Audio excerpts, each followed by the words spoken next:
Muy bien, muchas gracias, señor presidente.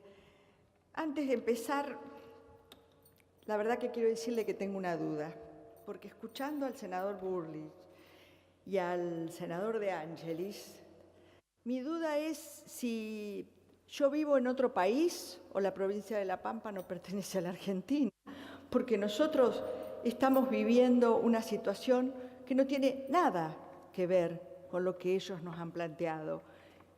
Y la verdad que estoy extrañada de que gente experimentada, que se dedica a la política, pueda tener una mirada como la que ellos han manifestado.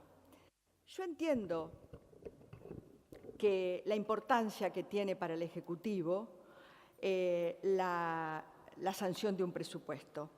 Lo digo porque pertenezco a un proyecto político que ha sido gobierno en mi provincia desde el retorno de la democracia y sé de la importancia de contar con una ley de presupuesto aprobada por el Parlamento. Pero también sé que esa ley tiene que estar precedida por un debate superador, un debate donde se escuche la problemática de cada sector y se atiendan las necesidades y las dificultades de cada provincia.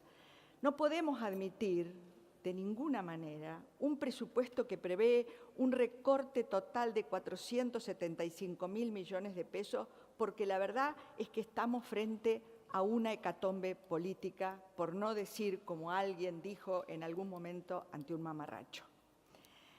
No soy una especialista de la economía, yo vengo de las letras, confío en las compañeras y los compañeros que han hecho un exhaustivo análisis porque son más expertos que yo en economía y finanzas.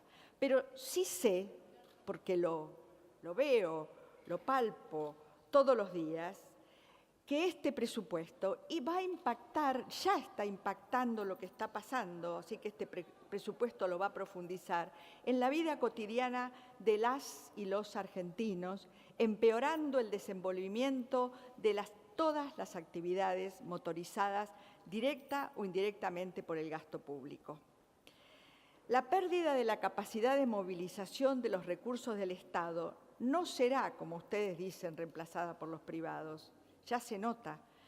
Lo proclaman quienes ven en el Estado un enemigo del desarrollo, más aún cuando a ello se suma la pérdida del poder adquisitivo del salario y su efecto negativo en la demanda interna. Lo vemos a diario, ustedes también lo ven a diario. Miles de personas se quedan sin empleo, se cierran las fábricas, se cierran los negocios. Bueno, con solo caminar uno se da cuenta de que no estamos por el buen camino, que hay quiebras, que hay locales vacíos. La ciudad de Santa Rosa, donde yo vivo, que es la capital de la provincia de La Pampa y que siempre ha sido una provincia ejemplar, lo sigue siendo porque nosotros no tenemos déficit, realmente caminar por las calles de la ciudad da pena, da mucha pena. Locales vacíos, gente en la calle y sobre todo, ¿sabe qué? Sueños clausurados. Sueños clausurados. Yo no soy economista, no le voy a hablar de tantos números, pero le voy a decir que en la Argentina la gente está dejando de soñar por no tener esperanza. Nuestro gobernador anunció en la provincia de La Pampa que este presupuesto va a tener una merma de 11.000 millones que, como ya lo han dicho las compañeras y los colegas que me precedieron en la palabra, afectará a las áreas de salud, infraestructura y educación. Desde el Gobierno Nacional se nos ha pedido inclusive en las reuniones de comisión, un gesto de responsabilidad que no podemos asumir a costa del bienestar de los papianos. Ya lo hicimos en una oportunidad y no nos cumplieron. Y nosotros fuimos los que tuvimos que verdaderamente enfrentar a los pampeanos y a la gente en general. No cumplen con lo que prometen, por eso nosotros tampoco vamos a votar este presupuesto. Los propios supuestos macroeconómicos con el que fue elaborado, ahí encontramos falsas premisas. Solo a modo de ejemplo, este presupuesto toma como base una inflación para el año venidero del 23% y un dólar de 40,10. No hay que ser demasiado versado en estos temas, y repito, yo no lo soy, para advertir que estas metas no podrán sostenerse a lo largo del año por carecer de un contenido real, a lo que seguramente se añadirá algún despropósito en materia de gestión económica, algo que ya nos tiene bastante acostumbrados el Gobierno nacional. Luego de diversos y falsos pronósticos, nos encontramos con un país sobreendeudado que recurre al Fondo Monetario Internacional, que además de entregarnos excepcionales fondos, nos hace tragar la medicina del ajuste precisamente para garantizar que somos capaces de pagar la demencial deuda contraída en estos 3 años. Recién hablaban de los hijos, hablaban de los nietos.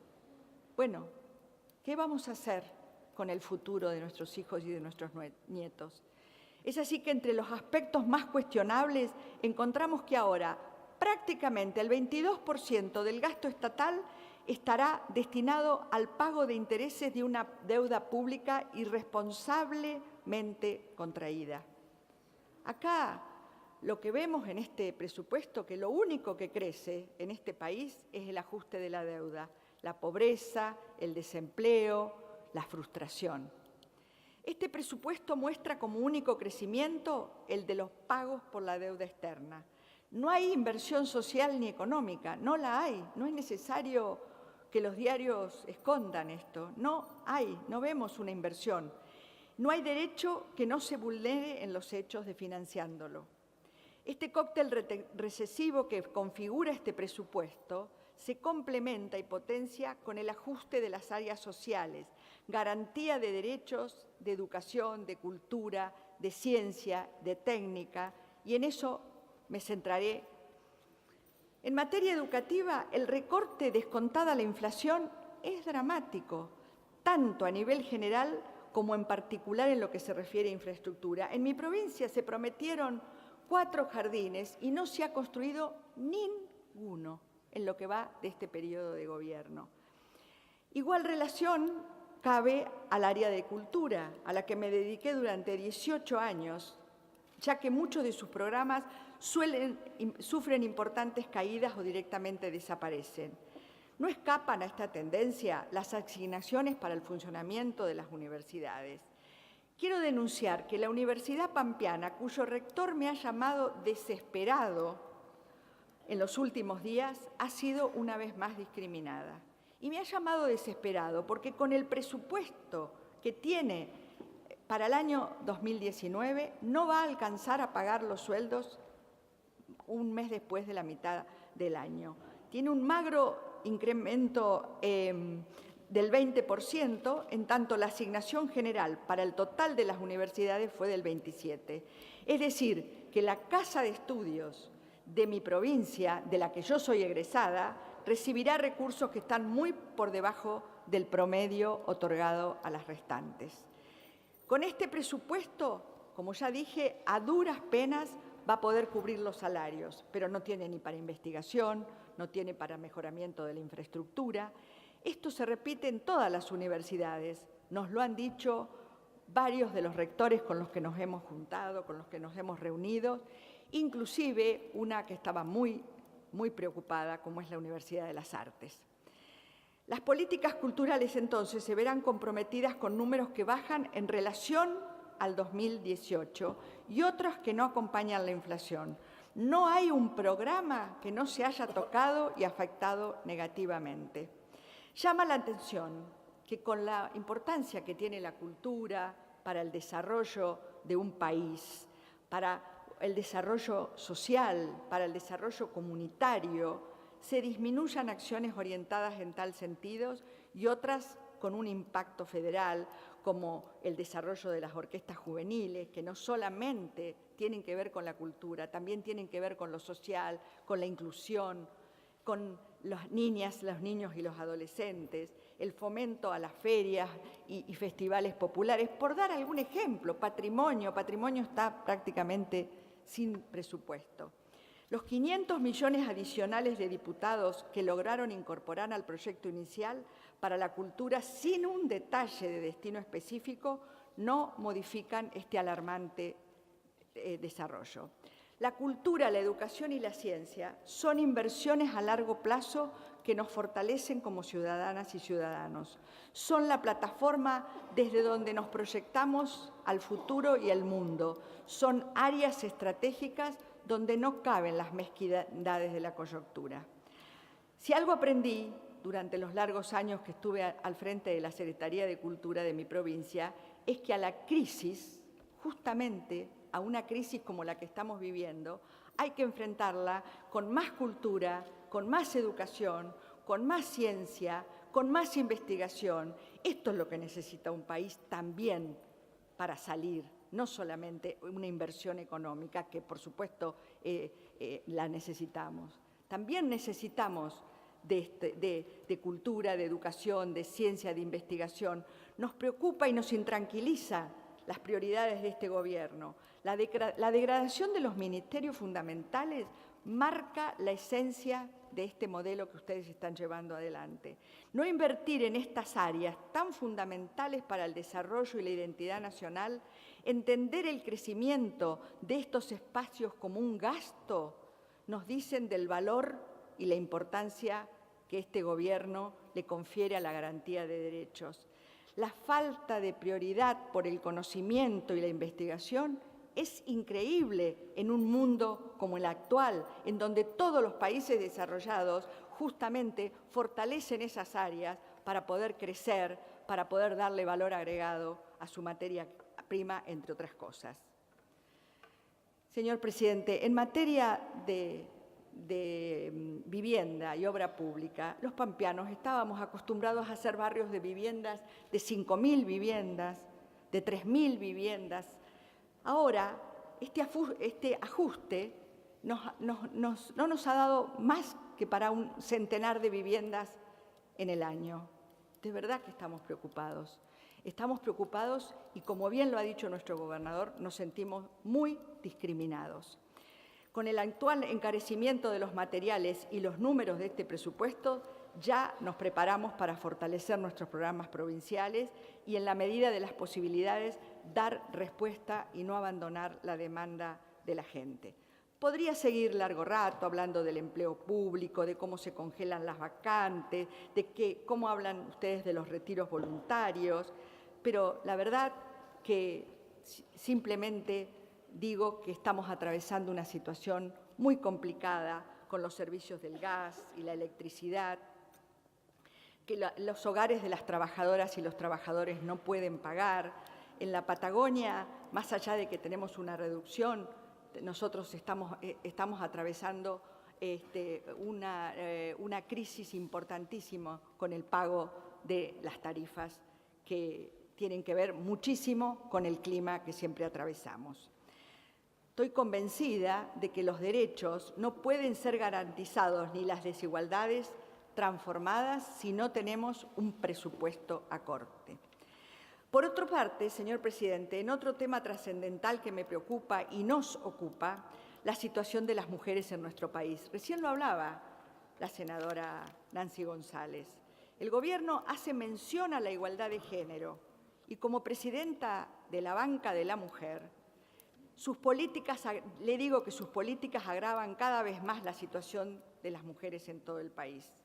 En el presupuesto que presentó el Poder Ejecutivo muestran avances, entre comillas, en la implementación transversal de la perspectiva de género a partir de la identificación de las políticas específicas por programa y categoría a través de la incorporación de la etiqueta de presupuesto con perspectiva de género. Es una risa, porque tal como lo destaca el equipo latinoamericano de justicia y género, los contextos de austeridad fiscal de por sí vulneran más a las mujeres y por eso no nos alcanza con etiquetar las partidas, aunque sumen a la transparencia. Si bien, como se señaló, a última hora se reforzaron algunas partidas a la Secretaría Nacional de Niñez, Adolescencia y Familia, debemos decir que esos refuerzos meramente compensan los recortes que anteriormente se habían hecho y no son suficientes para compensar, de hecho, el hecho incontrastable que las mujeres en su conjunto se encuentran entre las más afectadas con las políticas de ajuste. No solamente afectadas por las políticas de ajuste, sino porque además no hay políticas públicas para prevenir la violencia, como lo decía recién la senadora preopinante.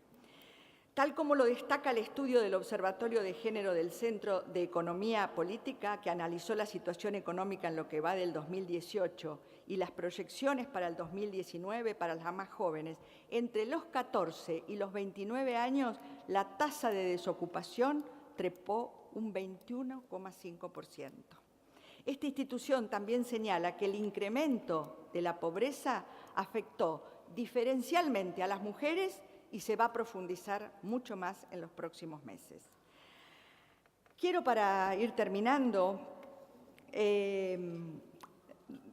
reconocer los logros de la bancada de diputados de la provincia de La Pampa, que no les ha resultado disimular que se trata de un presupuesto con un nivel de ajuste que no encuentra precedentes en la Argentina. Pero quiero decirles que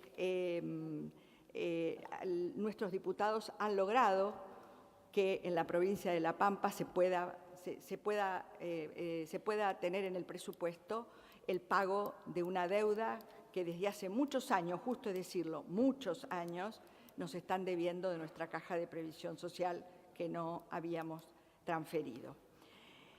Uno de los aspectos también preocupantes de este presupuesto, y lo digo como presidenta de la bicameral de elección del Defensor de la Niña y Adolescente, es la drástica reducción de los montos asignados a la Secretaría Nacional de Niñez, Adolescencia y Familia, cuyos programas, después del refuerzo de 900 millones incorporados en diputados, todavía sufrirá un recorte del 37%.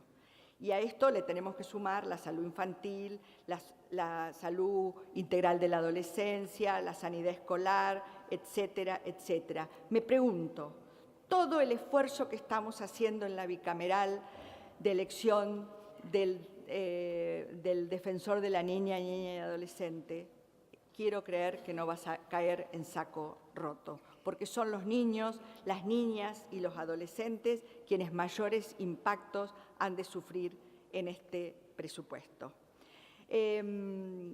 Quiero, como le decía recién, rescatar el trabajo de nuestros compañeros diputados pampeanos y su logro respecto del pago de la deuda por déficit de nuestras cajas previsionales no transferidas, de desactivar ese intento de alcanzar con el impuesto a las ganancias a los empleados públicos y también evitar la merma de la adicional por zona patagónica en las jubilaciones, pensiones y asignaciones familiares de las y los residentes en La Pampa. Pero tengo un gran temor, los DNU, porque con estos DNU borran con el codo lo que escribieron con la mano.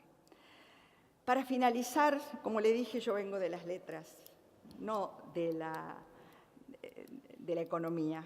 Entonces, voy a apelar a Eduardo Galeano, que decía, el lenguaje que dice la verdad es un lenguaje sentipensante y que las mejores personas son aquellas que son capaces de pensar sintiendo y sentir pensando.